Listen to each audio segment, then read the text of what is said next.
My name is Naomi, and I am 32 years old.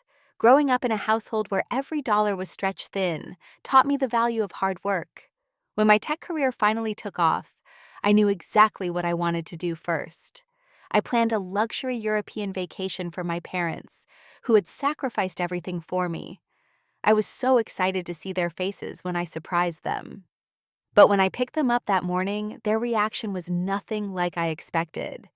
It shook me to my core. If you are watching this video, I would love to know where you are watching from. Drop a comment below, and if you have ever wanted to surprise someone you love, hit that like button and subscribe to hear how my perfect surprise turned into an unexpected journey. I grew up in a modest brick house in a working-class neighborhood of Cincinnati. Our home was small, but filled with love, even if it was often missing the luxuries many of my friends took for granted. My father, Thomas, was the hardest working man I have ever known. He worked as a mechanic during the day, his hands perpetually stained with engine grease, no matter how much he scrubbed them. At night, he would put on his security guard uniform and work a second shift at the local manufacturing plant. Those double shifts meant he often operated on just 4 hours of sleep, but I never once heard him complain. My mother, Diane, worked in the cafeteria at the local hospital. She would wake up at 4:30 each morning to prep for breakfast service, often returning home with swollen feet and the lingering smell of industrial cleaner on her clothes. Despite the physical demands of her job, she always managed to have dinner ready and help me with my homework. Money was always tight in our household. I remember the constant shuffle of bills on the kitchen table, my parents speaking in hushed tones about which ones needed to be paid first. Sometimes the electricity would get shut off for a day or two until payday came around. During those nights, we would light candles, and my father would tell stories about his childhood, making what could have been a stressful situation feel like a special occasion. Despite our financial struggles, my parents never let me feel deprived. When my public school announced budget cuts to the music program, my mother picked up extra weekend shifts so I could continue private piano lessons. When winter came, my father would insulate our windows with plastic sheeting to keep the heating bill manageable, but he always made sure my room was the warmest in the house. Education was the cornerstone value in our family. My parents had both dropped out of high school to support their own families, and they were determined that my path would be different. They believed education was the only reliable ticket to a better life. I remember my mother sitting with me at the kitchen table every evening, patiently helping me with assignments, even after her exhausting shifts. My father would quiz me on multiplication tables while he fixed our aging appliances. The sacrifices they made for my education went far beyond homework help. When I was 12, I was selected for an accelerated science camp that cost $500. It might as well have been $5,000 for our family budget. Without hesitation, my father took on weekend security shifts, coming home Sunday nights so exhausted he could barely speak. But he would still manage a smile when I told him about the robotics project I was working on at camp. My mother was equally selfless. Instead of buying new clothes for herself, she learned to sew, making most of my outfits from discount fabric. I was initially embarrassed by my homemade clothes until my friends started asking where I got my unique outfits. My mother never bought herself anything new, always saying she preferred the comfort of her old clothes. But I knew the truth was that there simply wasn't enough money. The most vivid memory of their sacrifice came during my senior year of high school. I had scheduled interviews at 3 colleges within driving distance, all on the same weekend to save on travel costs. Halfway to the second interview, our ancient Pontiac broke down on the highway. Rather than giving up, my father flagged down a tow truck paid with our emergency credit card that was almost maxed out, and then convinced the garage to patch the car enough for one more day of driving. We made it to all 3 interviews, even though it meant my parents had to eat ramen for the next 2 weeks to offset the repair costs. When I was accepted to State University with a partial scholarship for computer science, my parents were ecstatic. Even with the scholarship, the tuition and housing costs were daunting. Without telling me, they took out a second mortgage on our house. I only discovered this years later when I found the paperwork while helping them organize their home office. They had leveraged their only asset, their home, to ensure I could attend college without the crushing debt that might have limited my opportunities. My college years were challenging, but transformative. While my scholarship covered most of my tuition, I still worked part-time jobs to pay for books and living expenses. I waitressed at a local diner on weekends and worked at the university library during weeknights. Some days I would survive on vending machine snacks between classes and shifts too busy to eat proper meals. Despite the grueling schedule, I maintained a high GPA, knowing how much my parents had sacrificed for me to be there. During my junior year, I landed an internship at a prestigious tech company in Silicon Valley. The stipend barely covered my living expenses in the expensive area, but the experience was invaluable. I slept on an air mattress in a shared apartment with 3 other interns, saving every penny I could. My supervisor recognized my work ethic and technical skills, offering me a full-time position upon graduation. My career progression after college was swift. I started as a junior developer, but quickly moved up through the ranks. Each promotion came with substantial salary increases, and within 5 years, I had reached a senior executive position overseeing a large development team. Suddenly, money was no longer a concern. I could afford a beautiful apartment, nice clothes, and regular vacations. The contrast with my childhood was stark and sometimes disorienting. As my financial situation improved, I became increasingly aware that my parents were still living the same hardscrabble life. My father, now in his 60s, still worked as a mechanic despite developing arthritis in his hands. My mother continued her cafeteria job, though her back pain had become chronic from years of standing on hard floors. They refused to retire, insisting they needed the health insurance and income. I tried repeatedly to help them financially. I offered to pay off their second mortgage, but they declined, saying it was their responsibility. I suggested paying their utility bills, but they insisted they were managing fine. I even attempted to send them money for their anniversary, but they returned the check with a note saying that seeing me succeed was all the gift they needed. Their pride and independence were admirable but frustrating when I had the means to make their lives easier. It dawned on me that perhaps experiences rather than money might be a more acceptable form of assistance. During our weekly phone calls, I began asking subtle questions about places they had always wanted to visit. My mother mentioned that as a young woman she had kept a scrapbook of Paris fashion and art. My father revealed that he had always been fascinated by Roman architecture and history, reading library books about the ancient empire. Neither of them had ever been outside the United States, their passports remaining blank pages in a drawer. The idea crystallized in my mind. I would give them the trip of a lifetime, an experience they could never justify purchasing for themselves. I would take them to Europe, showing them the places they had only dreamed about. It would be a way to thank them for everything they had given me, a tangible expression of my gratitude that they could not politely decline. Once I decided to plan this European adventure for my parents, I approached it with the same methodical focus I applied to my work projects. I set aside $25,000 for the entire trip, determining that this budget would allow for a truly luxury experience without being wastefully extravagant. I wanted every aspect of the journey to feel special, a complete contrast to their normal frugal existence. I began researching luxury accommodations in major European cities. I spent evenings after work scrolling through hotel websites, reading reviews, and comparing amenities. I created a detailed spreadsheet tracking potential hotels, their locations, prices, and special features. I wanted hotels with character and history, not just generic luxury chains. After narrowing down my options, I consulted with a travel agent who specialized in European tours, seeking insider knowledge about the best properties. The destinations needed to align perfectly with my parents' interests. Paris was an obvious choice for my mother. She had always loved art and fashion, cutting pictures from magazines to create inspiration boards. The Louvre and the boutiques along the Champs-Élysées would fulfill lifelong dreams for her. For my father, Rome was essential. His fascination with Roman engineering and architecture deserved to be satisfied with visits to the Colosseum and the Roman Forum. His face would light up whenever the History Channel featured programs about ancient Rome, and I knew seeing these structures in person would be transformative for him. I also included the Swiss Alps in our itinerary. Neither of my parents had ever seen mountains more impressive than the Appalachians on a road trip when I was a child. The majestic alpine scenery would be unlike anything they had experienced. I imagined their wonder at the snow-capped peaks and verdant valleys. Finally, I added London to our itinerary because my mother had often expressed interest in seeing British theatre. The opportunity to attend a West End show would be the perfect capstone to our European tour. For each location, I meticulously booked luxury experiences. I started with first-class airline tickets, ensuring they would have lie-flat seats for the transatlantic flights.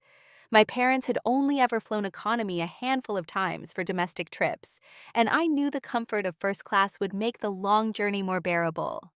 I selected five-star hotels with river or city views in each destination. In Paris, I found a boutique hotel with balcony views of the Eiffel Tower. In Rome, I secured a historic property near the Spanish Steps. For Switzerland, I chose a chalet-style resort overlooking Lake Lucerne, and in London, a distinguished hotel near Covent Garden. Beyond accommodations, I arranged for private tours of major attractions. No waiting in lines or fighting crowds for my parents. They would have expert guides explaining the history and significance of each site. I made reservations at Michelin star restaurants, wanting them to experience the finest cuisine each country had to offer. For my mother, I set aside a shopping budget for Paris, imagining her delight at bringing home a genuine French scarf or handbag. The logistical planning was particularly challenging since my parents had never traveled internationally. Their passports had expired years ago, after a single trip to Canada, so I helped them complete the paperwork for expedited passports, creating a cover story about potentially needing them for identification purposes. I purchased high-quality luggage to replace their ancient duffel bags, explaining it was a random gift because I had received a work bonus. I needed to arrange for their cat whiskers to be cared for during their absence. I contacted their next-door neighbor, Mrs. Patterson, who agreed to check on the cat daily. I also hired a house sitter to collect mail and ensure the house remained occupied while they were away. Then came the delicate task of coordinating with their employers. I called the hospital administrative office and the auto shop, explaining my surprise and requesting their cooperation in approving vacation time. Both employers were touched by the gesture and agreed to keep the secret. I created detailed itineraries with plenty of rest time built in. My parents were not accustomed to the fast pace of international travel, and I wanted to ensure they had time to relax and absorb their experiences, rather than rushing from one attraction to another.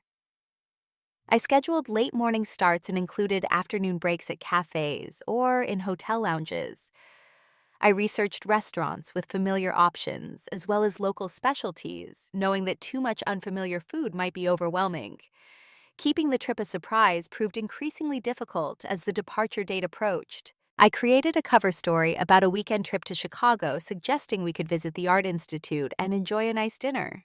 This explanation seemed plausible enough not to raise suspicions, but exciting enough to ensure they would be packed and ready when I arrived. I enlisted help from their best friends, the Johnsons, who reinforced the Chicago story whenever they spoke with my parents. I had a close call when the travel documents arrived at my apartment. I had just finished a video call with my parents when the concierge rang to deliver the envelope containing their itineraries, tickets, and hotel confirmations. I had to quickly mute the call and hide the package before resuming our conversation. As the weeks passed, my anxiety and excitement grew in equal measure. I had recurring dreams about their reactions, imagining their surprise and joy when they realized the true nature of our trip. The morning of our supposed departure to Chicago dawned bright and clear. I woke up at 5, too nervous and excited to sleep any longer. I checked my travel documents for the dozenth time, confirming that everything was in order. I had already packed my suitcase with clothes appropriate for European spring weather. I kept checking my watch, counting down the minutes until I would drive to my parents' house at 8 to pick them up. As I pulled into their driveway, I noticed their curtains were already open. They were early risers by habit, decades of pre-dawn alarms for work having permanently adjusted their body clocks. I took a deep breath, trying to calm my racing heart. This moment, their reaction to my surprise, was what I had been anticipating for months. I knocked on the door, and my father answered, already fully dressed in what I recognized as his good clothes. He wore a button-up shirt that my mother had ironed to crisp perfection, and his least scuffed pair of shoes that he reserved for special occasions like church or anniversary dinners. My mother appeared behind him wearing a blouse I had given her 2 Christmases ago. and a necklace that had belonged to her mother. On the floor beside them sat two small weekend bags, perfectly packed for what they believed would be a 3-day trip to Chicago. The sight of those modest bags, so inadequate for the journey we were actually taking, brought a lump to my throat. I hugged them both, trying to contain my excitement. My father must have sensed something in my demeanor because he asked, "Are you okay, sweetheart? You seem a little jittery this morning." "I am fine, Dad," I replied, unable to suppress my smile. "Just excited for our trip.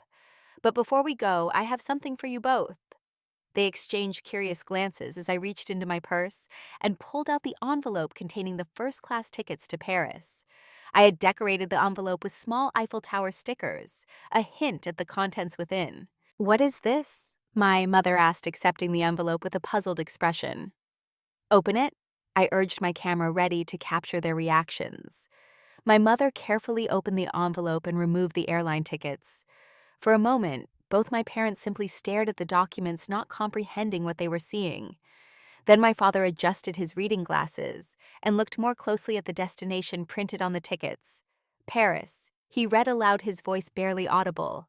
"This says Paris, France." I waited for the explosion of joy, the excited exclamations, the happy tears that I had imagined countless times. Instead, there was a stunning silence. My father's face, rather than lighting up with excitement, turned pale. My mother's hands began to tremble, causing the tickets to flutter slightly. "Surprise," I said, my voice faltering slightly in the face of their unexpected reaction. "We are not going to Chicago. We are going to Europe. Paris, Rome, Switzerland, and London. First class all the way. Luxury hotels, private tours. Everything is booked and paid for. All you need to do is pack bigger suitcases." The first tears appeared in my mother's eyes, but they were not the happy tears I had anticipated. Her face crumpled, and she looked at my father with an expression of pure distress. My father put his arm around her shoulders, his own face a mask of what appeared to be dread, mixed with guilt. "Naomi, honey," my father began, his voice uncharacteristically shaky. "We have never told you this, but your mother and we are terrified of flying." I stared at him, certain I had misheard. "What do you mean, you have flown before?" "We went to Florida when I was in high school." "That was a 5-hour drive," my mother corrected gently. "We never flew there. We have always told you we drove because it was cheaper, but the truth is we were too afraid to get on a plane." My mind raced back through childhood memories, suddenly seeing them in a new light. The family vacations that were always within driving distance. The time my father had turned down a promotion because it required air travel for training. My mother declining her sister's destination wedding in Hawaii. All these instances had reasonable explanations at the time, financial constraints being the most common. Now I realized there had been another reason entirely. "We should have told you," my father continued, embarrassment evident in his voice. "It is just not something we talk about. It feels silly, two grown adults afraid of something millions of people do every day." "We did not want you to inherit our fears," my mother added. "We never wanted to limit you with our own anxieties." I sank onto their sofa, the camera forgotten in my lap. The excitement that had been building for months deflated in an instant. All the meticulous planning, the carefully selected experiences, the anticipation of their joy, all of it now seemed misguided and naive. How could I not have known something so fundamental about my own parents? "So you have never been on an airplane?" I asked, still struggling to process this revelation. "Not once." "Your father was on a small plane once for his cousin's wedding in his 20s, my mother explained. "The turbulence was so bad he had a panic attack." As for me, I watched a documentary about a plane crash when I was a teenager, and have never been able to shake the fear. We have both managed to arrange our lives to avoid flying entirely. I felt a complex mix of emotions: devastation at the apparent failure of my surprise, hurt that they had kept this significant fear from me for so many years, embarrassment that I had not considered this possibility, guilt for putting them in this uncomfortable position. "We are so sorry to disappoint you," my father said, his voice thick with emotion. "We know how much work you must have put into planning this." "We are so grateful, truly," my mother added, wiping tears from her cheeks.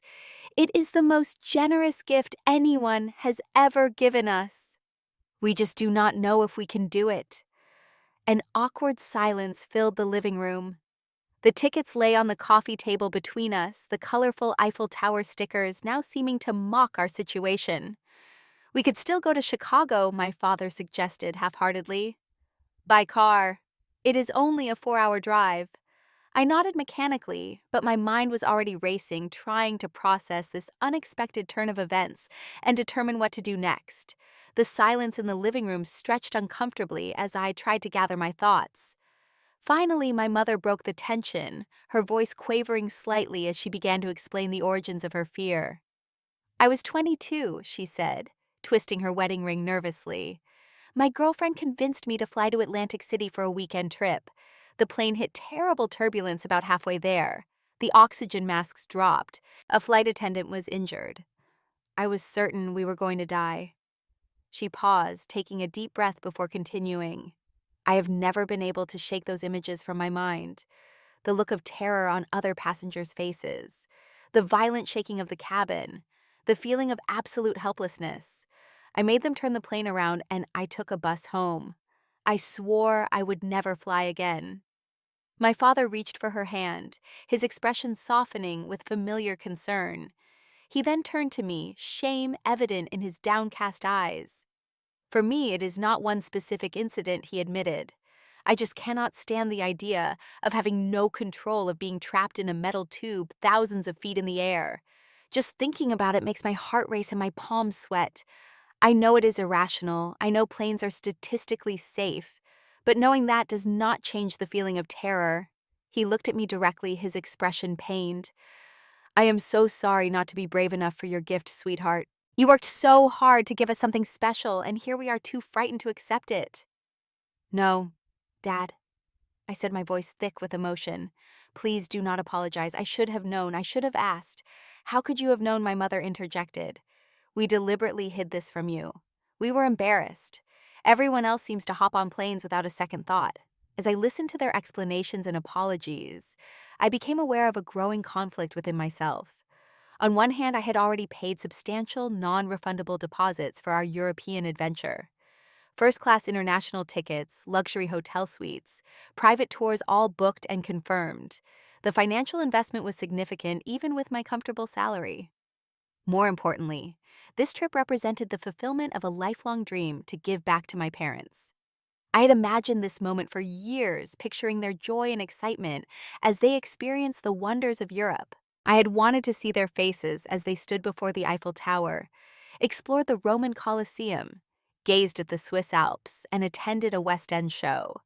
This trip was meant to be a tangible expression of my gratitude for their decades of sacrifice. Yet as I looked at their distressed faces, I felt a wave of guilt. How had I not known about this fundamental fear? Had I been so focused on my own life, my own success, that I had failed to truly know my parents? Had I been planning this trip for them or for some idealized version of them that existed only in my mind? I pulled out my phone and began searching for fear of flying programs, thinking perhaps there might be a quick solution. I found several therapy options, ranging from one-day workshops to multi-week courses. I called my friend Jessica, a doctor, and asked about anti-anxiety medications that might help with severe flight phobia. She explained that while medication could help, it would need to be prescribed by their primary care physician, and ideally they would try it before the actual flight to ensure it worked effectively and did not cause adverse reactions. I also began researching alternative transportation options within Europe. We could potentially fly to Paris and then travel by train between European destinations. Europe had an extensive rail network that could get us from Paris to Switzerland, then to Italy, though getting to London without flying would be more complicated, potentially requiring a ferry or the Channel. It would mean a significant restructuring of our itinerary and additional travel time, but it might be feasible. As I conducted this research, my parents watched me with a mixture of guilt and concern. Finally, my father cleared his throat, drawing my attention away from my phone. Naomi, he said quietly, I want you to know something. I have always dreamed of seeing those places. The Colosseum, the Alps, Big Ben. I have read about them in books my entire life. I just never thought I would have the opportunity to visit them. And I have always wanted to see Paris, my mother added. The art, the fashion, the cafes. These places have always seemed magical to me, but so impossibly far away. Not just because of money, but because of our fear. They exchanged a look, some unspoken communication passing between them, before my father continued. "We do not want to waste this incredible gift you have given us," he said. "We do not want fear to rob us of this opportunity. We just need a little time to think about our options. Can you give us 24 hours to consider?" I felt a surge of hope mixed with concern. I did not want them to force themselves into a traumatic experience out of guilt or obligation. At the same time, I knew how meaningful these destinations were to them. "Of course," I said. "Take all the time you need. And please know whatever you decide is fine. We can modify the trip, postpone it, or do something different altogether. The most important thing to me is that we spend time together doing something you enjoy." My parents nodded gratefully, and we agreed to reconvene the following day to make a decision. As I drove home that evening, my emotions remained in turmoil. The perfect surprise I had envisioned had unraveled in ways I never expected, and I had no idea what the next day would bring. The next morning, I was awakened by my phone ringing at 6:30. I fumbled for it in the dark, surprised to see my parents' number on the screen. They rarely called this early unless something was wrong. Naomi, my father's voice, came through the speaker, sounding unusually alert for this hour. "Your mother and I have made a decision. We want to take the trip." I sat up in bed, fully awake now. "Are you sure?" I asked cautiously. "I do not want you to feel pressured." "We are sure," he replied with unexpected firmness. "We have been up most of the night talking about it. We have decided that we want to see these places before we die, and this may be our only opportunity. We just need your help," my mother's voice added. She must have been on the extension. "We cannot do this alone, but with you we think we can face our fear." My heart swelled with a mixture of surprise, pride, and concern. I never expected this outcome after yesterday's revelation. "What changed your minds?" I asked. "After you left, your father spent hours researching flight phobias online," my mother explained. "He found statistics testimonials from people who overcame their fear and therapeutic approaches. And your mother called Dr. Matthews this morning when his office opened," my father continued. "He has prescribed anti-anxiety medication for both of us to help with the flights." Their determination moved me deeply. I could hear the anxiety still present in their voices, but also a resolve that I recognized from my childhood, when they would overcome seemingly insurmountable obstacles for my benefit. Now they were willing to face their deepest fear for me, for themselves, and for the experiences we would share. "I think we need a few weeks to prepare properly," I said, mentally calculating how quickly I could reschedule our itinerary. "Would you be willing to try some therapeutic approaches before we go?" "There are exposure therapy programs specifically designed for fear of flying. We were hoping you would help us with that," my mother said. "We trust you, Naomi. If you are with us through this process, we think we can do it." I promised to help them prepare, and we agreed to aim for a departure date 2 weeks later than originally planned. As soon as we hung up, I began researching the best approaches to helping someone overcome aerophobia in a limited time frame. I contacted airlines to reschedule our flights, called hotels to adjust our reservations, and reached out to tour companies to modify our bookings. Most were accommodating once I explained the situation, though there were some change fees that could not be avoided.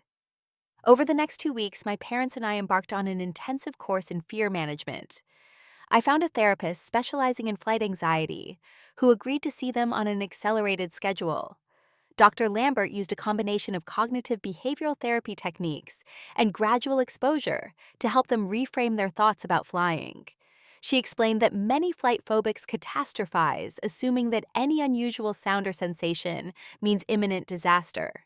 We also utilized virtual reality technology that simulated the flying experience in a controlled environment. I rented a VR headset that ran a program specifically designed for flight anxiety. It allowed my parents to experience takeoff cruising turbulence and landing while safely on the ground. Initially, my father could only tolerate the simulation for a few minutes before removing the headset, his hands shaking and forehead beaded with sweat. By the end of our 2-week preparation, he could complete the entire virtual flight with only moderate anxiety. I arranged for us to practice meditation and breathing techniques in my apartment.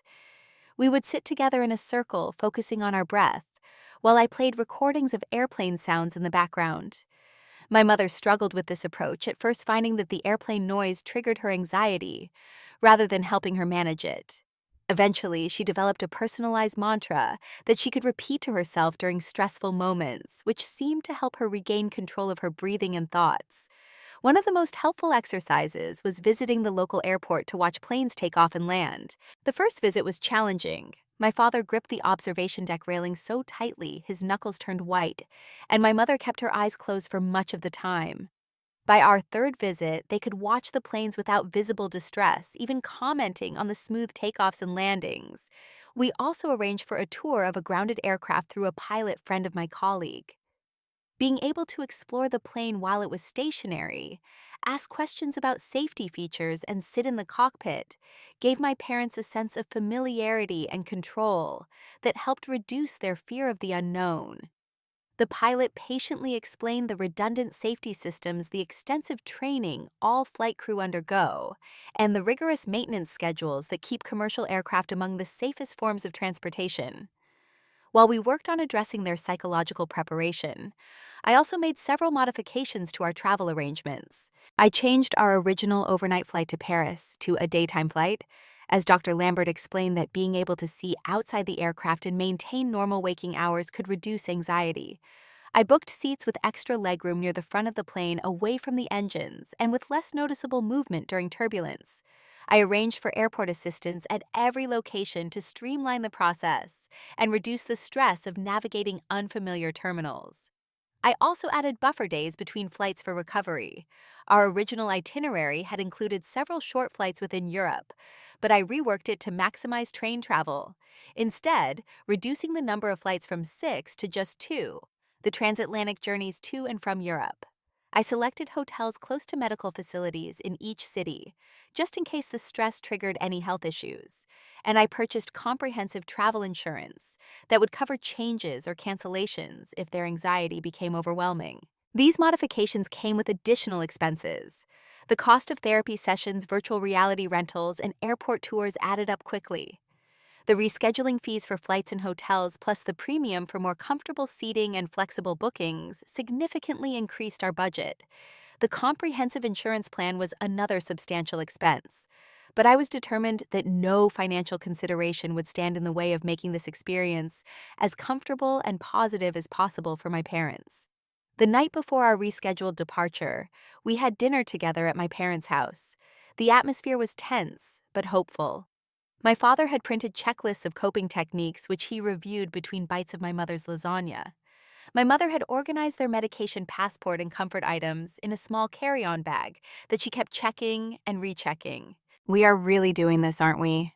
My mother said, a nervous smile playing on her lips as she practiced her breathing techniques. "We sure are," my father replied, reaching for her hand. Together. As I watched them support each other through their shared fear, I felt a new appreciation for their courage and their love for each other. Steady companions through decades of challenges.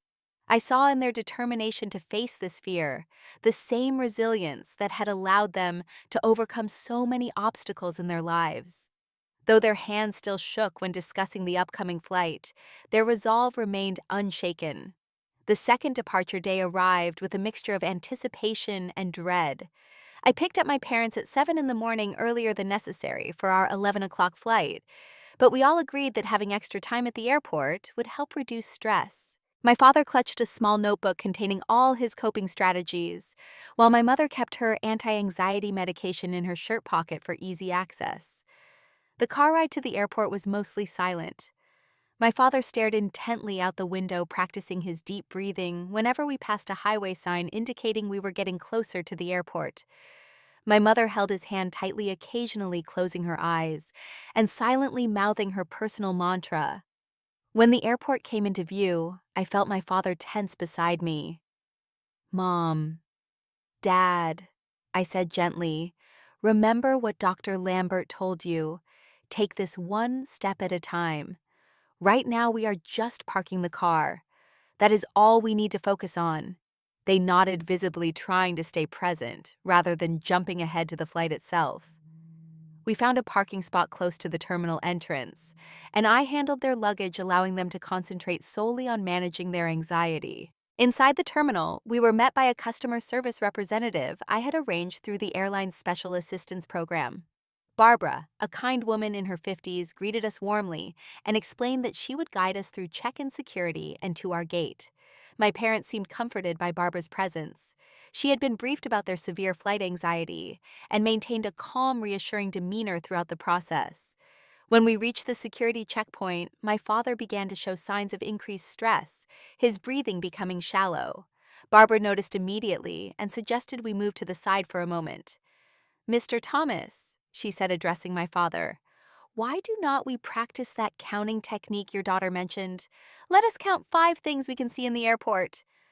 My father nodded gratefully and began identifying objects around him, the simple exercise helping to ground him in the present moment. We made it through security without incident, though my mother jumped when a nearby alarm beeped for an unrelated security check. The real test came when we reached the gate. Through the large windows, our Boeing 777 was clearly visible, being prepared for the transatlantic journey. My father froze at the sight, his face paling noticeably. My mother gripped my arm so tightly it hurt, but I did not pull away.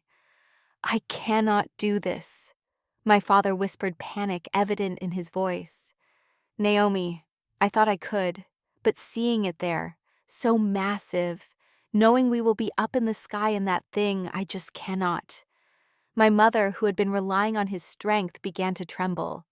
I felt a moment of despair, wondering if all our preparation had been for nothing. Then, to my surprise, my mother straightened her shoulders and took a deep breath. "Thomas," she said firmly to my father, "look at me. We have dreamed of seeing Rome our entire lives. Remember that book about the Colosseum you checked out of the library so many times they finally let you keep it? Remember how you promised we would see it someday?" My father's eyes met hers, his panic momentarily overtaken by the memory. "And I want to see Paris before I die," she continued. "I want to stand in front of those paintings I have only seen in books. I want to drink coffee at a sidewalk cafe." She paused, taking his hands in hers. "We can do this, together with Naomi, one step at a time." I watched in amazement as my father visibly gathered his courage, drawing strength from my mother's unexpected resolve. He nodded slowly, squeezing her hands in return. The boarding process was another hurdle. As our row was called, my father hesitated at the jetway entrance. A flight attendant, noting his distress, approached with understanding. "First time flying, sir?" she asked kindly. He nodded, embarrassed. "That obvious, huh?" "Not at all," she assured him. "But I can help you if you are nervous. Would you like to board now before the rush of other passengers?" Sometimes that helps. Her offer seemed to ease some of his tension, and we were allowed to board ahead of our designated group. As we walked down the jetway, my mother reached for my hand with one of hers, keeping her other hand firmly in my father's grasp, forming a chain of support. The first flight proved to be every bit as challenging as we had anticipated. My father white-knuckled the entire takeoff, his eyes shut tight, lips moving in a silent prayer or mantra. My mother managed slightly better until we hit a patch of turbulence about 2 hours into the flight. The sudden dropping sensation triggered a full-blown panic attack. She hyperventilated, tears streaming down her face, convinced we were going to crash, despite the captain's calm announcement that we were simply experiencing normal air pockets. The flight attendants responded with remarkable compassion. One brought ice packs for my mother's neck, explaining that cooling the vagus nerve can help reduce panic symptoms. Another distracted my father with detailed explanations about the aircraft's safety features and normal operational sounds.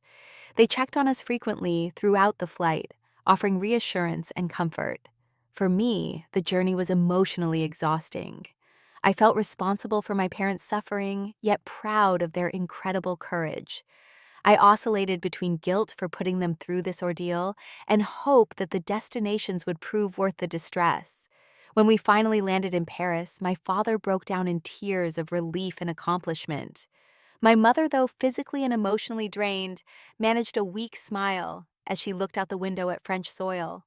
As we exited the airport and saw the Paris skyline for the first time, the reality of our arrival seemed to hit my parents.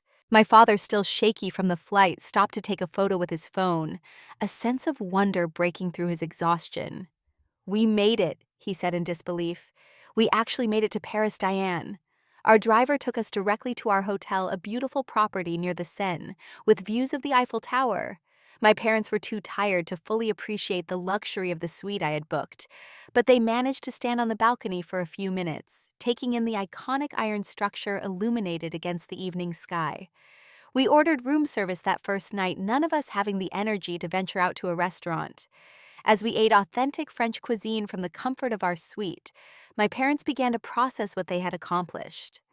"I never thought I would do it." My father admitted some color returning to his face as he sampled the beef bourguignon.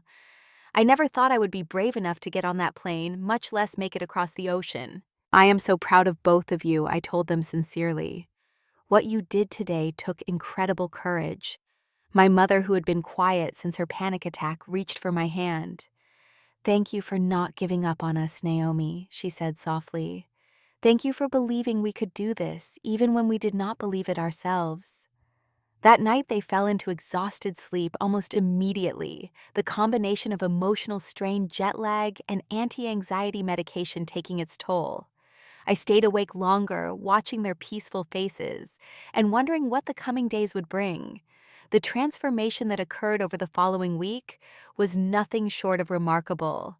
Our second day in Paris began tentatively, with my parents still recovering from the ordeal of the flight. My mother moved slowly at breakfast, commenting that she felt as though she had run a marathon the day before. My father kept checking his watch, mentally calculating how many days until our return flight, the anxiety of the journey home already lurking in his thoughts. But then we stepped into the Louvre, and something shifted. As my mother stood before the Mona Lisa, her fatigue seemed to evaporate. She gazed at the famous painting with such intensity, such wonder, that other tourists noticed her reaction and smiled.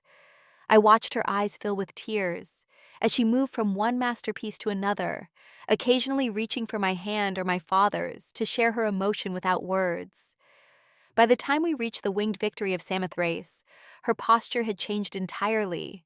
She stood taller, moved more confidently through the galleries, her focus entirely on the art surrounding us, rather than her lingering fears. My father experienced a similar awakening at the Roman Colosseum 3 days later. As our private guide explained the engineering feats required to build such a structure with ancient technology, my father listened with rapt attention, asking detailed questions that revealed his long-standing fascination with Roman architecture.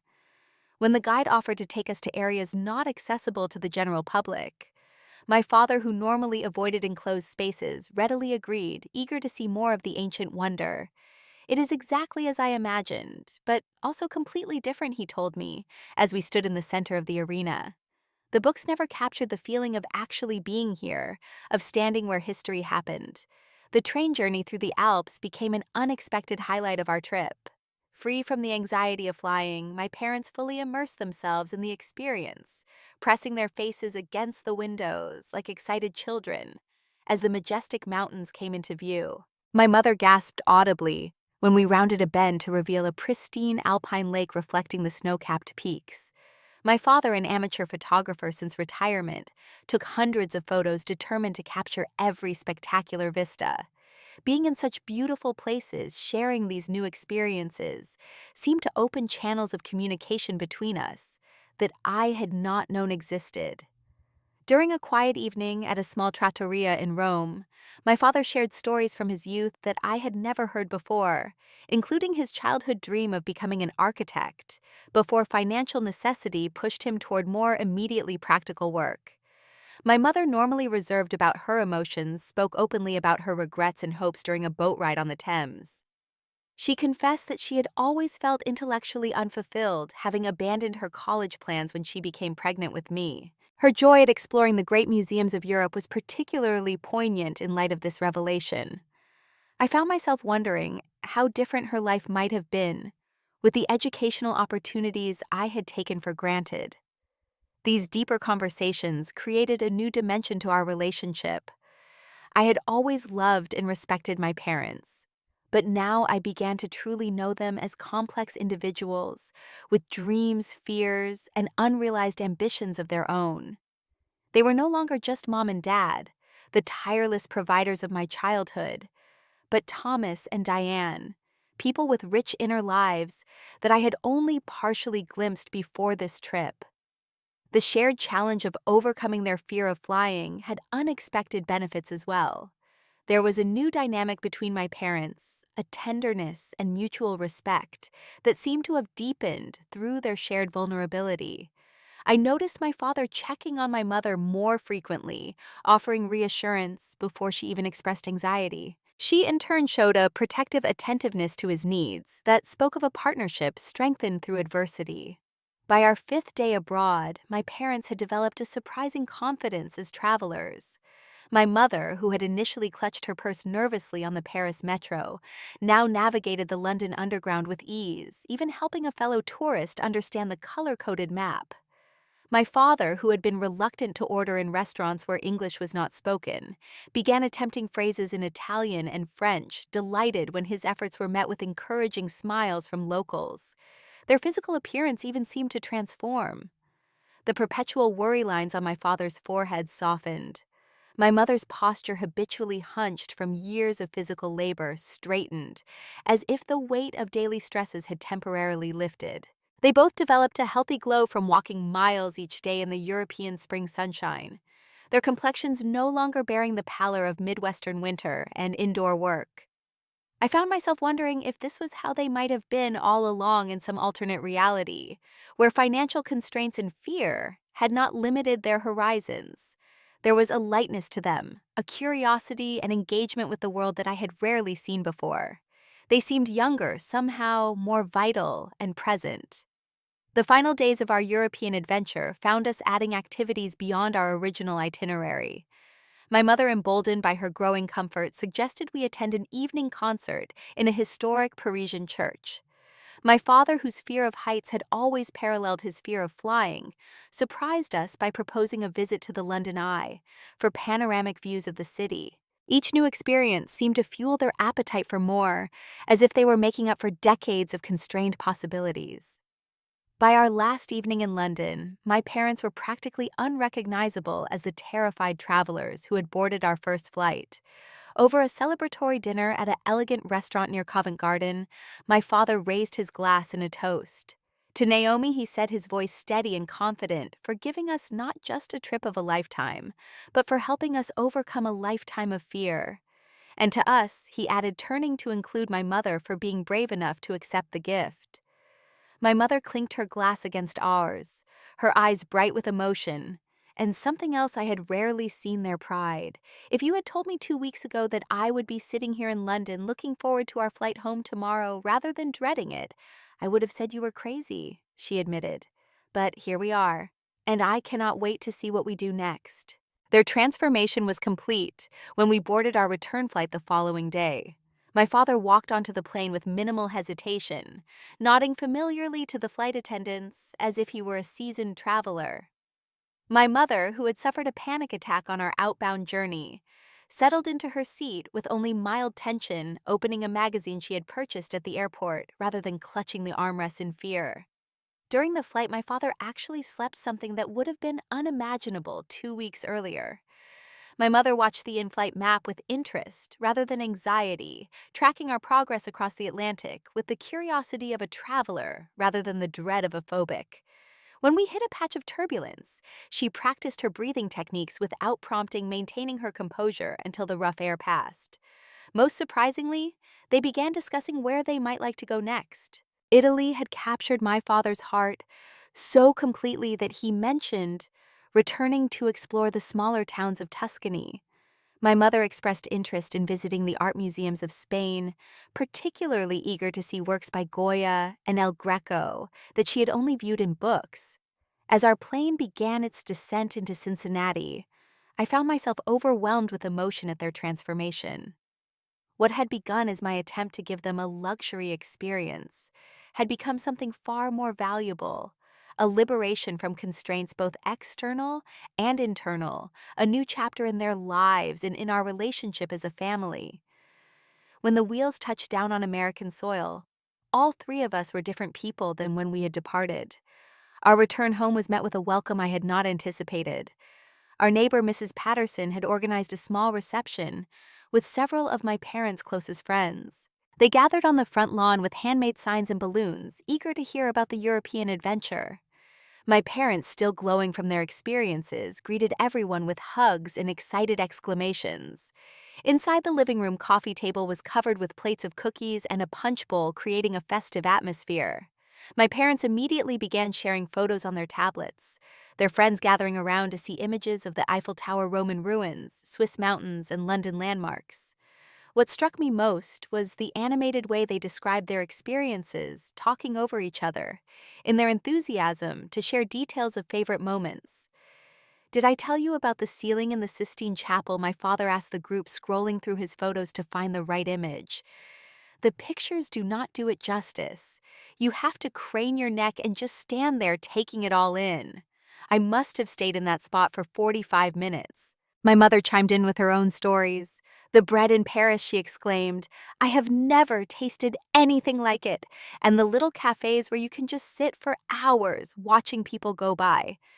No one rushes you to leave." Their friends responded with genuine interest, asking questions about the food, the people, and the landmarks. Several commented on how different my parents seemed, noticing a new energy and confidence in their demeanor.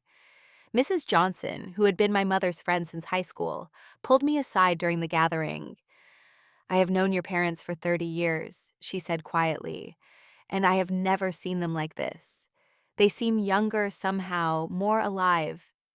Whatever happened on this trip, it was clearly transformative. In the weeks that followed, the impact of our journey continued to reveal itself in unexpected ways. One evening, when I called to check on them, my father mentioned that he had been researching Italian language classes at the community college. He had fallen so in love with Italy that he wanted to learn basic conversational Italian for a potential return trip. My mother had joined a book club focusing on European literature, eager to deepen her understanding of the cultures we had experienced. Most surprisingly, about 2 months after our return, my father casually mentioned during our weekly dinner that he had signed them up for a local flying lesson. "A what?" I asked, certain I had misheard. "A flying lesson," he repeated calmly. "Just a discovery flight in a small Cessna. The instructor lets you handle the controls a bit while he explains how everything works." My mother nodded, adding, "We figured if we could handle transatlantic flights, we might actually enjoy flying if we understood more about how it works." I was stunned by this development. The idea that my parents, who had been terrified of commercial air travel just months ago, would voluntarily get into a small aircraft was almost unbelievable. Yet there they were, matter-of-factly discussing their upcoming flight, as if it were the most natural thing in the world. They were also planning their next international trip this time, to Spain and Portugal. My father had created a detailed spreadsheet of potential destinations, accommodations, and attractions, researching each option with the thoroughness he had once applied to home repair projects. My mother had started a travel journal documenting memories from our European trip and adding notes about places she hoped to visit in the future. Our family dynamics had shifted as well. We instituted a new tradition of weekly dinner gatherings, where we would share not just the events of our lives, but our dreams and fears. The vulnerability my parents had shown during our trip seemed to have opened a channel for more honest communication among all of us. I found myself sharing work challenges I would previously have kept to myself, while they spoke more openly about their hopes for retirement and concerns about aging. 6 months after our return, we celebrated my father's 65th birthday with a special dinner at his favorite restaurant. As we finished our meal, he grew unusually reflective. "You know, Naomi," he said, looking at me with a depth of emotion that caught me off guard, "when you first showed us those tickets to Paris, I was devastated. Not because I did not want to go, but because I thought my fear would rob us all of the experience. I was sure I had failed you as a father. Dad, You could never fail me, I protested, reaching for his hand. He squeezed my fingers gently before continuing. What I realized during our trip, and even more strongly since we have been home, is that sometimes what seems like a failure can actually be the beginning of something wonderful. If we had not faced that fear together, if we had just gone on a trip where everything was easy and comfortable, we would have missed the most important part of the journey. What was that? I asked, genuinely curious about his perspective. Learning that we are stronger than we think, he replied simply. Learning that it is never too late to grow and change. My mother nodded in agreement, her eyes bright with unshed tears. As I drove home that evening, I reflected on how my carefully planned perfect surprise had unfolded in ways I never could have predicted. I had intended to give my parents a luxury experience as a thank you for their years of sacrifice. Instead, we had embarked on a journey that challenged and changed all of us, creating bonds and memories far more valuable than any five-star accommodation or gourmet meal. The trip that had initially seemed ruined by their fear had actually been enriched by it, transforming from a simple vacation into a profound shared achievement.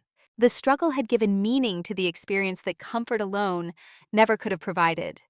In facing their fears together, we had discovered new dimensions of ourselves and each other, opening doors that would continue to lead us to new adventures, both geographic and emotional.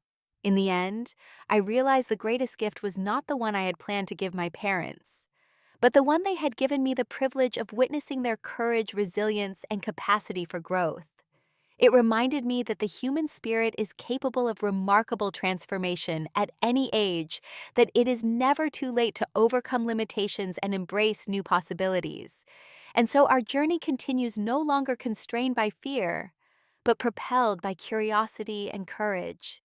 Each week at our family dinner, we share new dreams and plans, the world having expanded beyond the boundaries we once accepted as fixed. My parents, who once organized their lives to avoid air travel, now keep their passports current and ready, eager for the next horizon.